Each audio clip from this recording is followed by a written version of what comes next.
दोस्तों, भूकंप को समझने से पहले आपको पृथ्वी की संरचना को समझना होगा।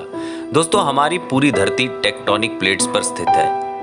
इनके नीचे तरल पदार्थ लावा के रूप में और ये प्लेट लावे पर तैर रही होती हैं। जब ये प्लेट आपस में टकराती हैं तो भूकंप का माहौल बनता है। दोस्तों, पृथ्वी के सबसे ऊपर वाले भाग पर क्रस्ट बनी हुई है। इस लेयर पर इंसान चलता है।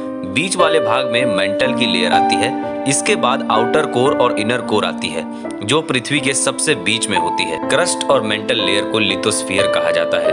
ये परतें लगभग 50 किलोमीटर लंबी होती हैं। इन्हें टेक्टोनिक प्लेट्स कहा जाता है। दोस्तों, ये टेक्टोनिक प्लेट्स अपनी जगह से इधर उधर हिलती रहती हैं और कभी कभी ये अपनी जगह से खिसक जाती हैं।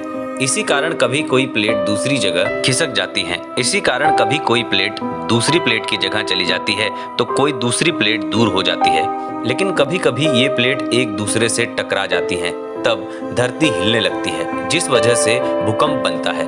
ये प्लेट जमीन की सतह से 50 किलोमीटर अंदर होती हैं। दोस्तों, लेकिन ये प्लेट आपस में टकराती कैसे है? दरअसल दोस्तों, ये प्लेट बेहद धीरे धीरे घूमती रहती हैं, जिस वजह से ये अपने स्थान से खिसक जाती हैं। कोई एक प्लेट दूसरी प्लेट के निकट चली जाती है तो कोई प्लेट एक दूसरे से दूर चली जाती है। लेकिन कभी कभी आपस में कोई प्लेट टकरा जाती है। दोस्तों, भूकंप का केंद्र क्या होता है? भूकंप का केंद्र उसी को कहा जाता है जिसके ठीक नीचे इन प्लेटों में हलचल शुरू होती है। कंपन की गति जैसे जैसे दूर जाती है, इसका प्रभाव कम होता जाता है। लेकिन ये इस बात पर भी निर्भर करता है, अगर भूकंप की आवृत्ति ऊपर की तरफ है तो उसका प्रभाव कम होता है। भूकंप की तीव्रता को मापने के लिए रिक्टर स्केल का इस्तेमाल किया जाता है। भूकंप की कंपन 1 से लेकर 9 तक मापी जाती है। रिक्टर स्केल पर भूकंप की भयावहता का अंदाजा इस बात से लगाया जा सकता है कि 8 रिक्टर पर आया भूकंप 60 लाख टन विस्फोटक से निकलने वाली ऊर्जा उत्पन्न कर सकता है और ये भूकंप बहुत तेज होता है। कितनी तीव्रता का कितना असर होता है? दोस्तों, रिक्टर स्केल पर 5 से कम वाले भूकंप को हल्का माना जाता है। इस भूकंप से खासा नुकसान नहीं होता है। इस तरह के भूकंप हर साल लगभग 6000 आते रहते हैं। हालांकि ये डेंजर नहीं होते हैं, लेकिन दोस्तों इस पे कुछ कंडीशंस होती हैं। अगर इस भूकंप का सेंटर नदी के तट पर हो और वहां बिना भूकंप रोधी तकनीक से इमारत बनाई हो तो 5 के अंदर वाला भूकंप भी खतरनाक हो सकता है। वो इमारत को गिरा सकता है। वहीं 1 से लेकर 2 के बीच वाला भूकंप रिक्टर स्केल पर मापना मुश्किल हो जाता है।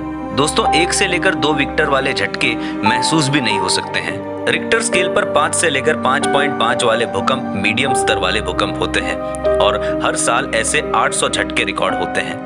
दोस्तों, रिक्टर स्केल पर 6 से लेकर 6.9 तक के भूकंप बड़े माने जाते हैं और ऐसे भूकंप हर साल लगभग 100 आते हैं। रिक्टर स्केल पर 7 से लेकर 7.9 खतरनाक माने जाते हैं, जो हर साल लगभग 20 आते हैं। रिक्टर स्केल पर 8 से लेकर 8.9 की तीव्रता वाले भूकंप को सबसे खतरनाक माना जाता है और ऐसा भूकंप साल में एक बार आ सकता है, जबकि इससे बड़ा भूकंप 20 साल में एक बार आने की आशंका होती है। दोस्तों, क्या आप जानते हैं कि दुनिया के 63% भूकंप प्रशांत महासागर में यानी कि पैसिफिक ओशन में आते हैं? दोस्तों, अगर वीडियो पसंद आया तो प्लीज इसे लाइक करें और चैनल को सब्सक्राइब करें।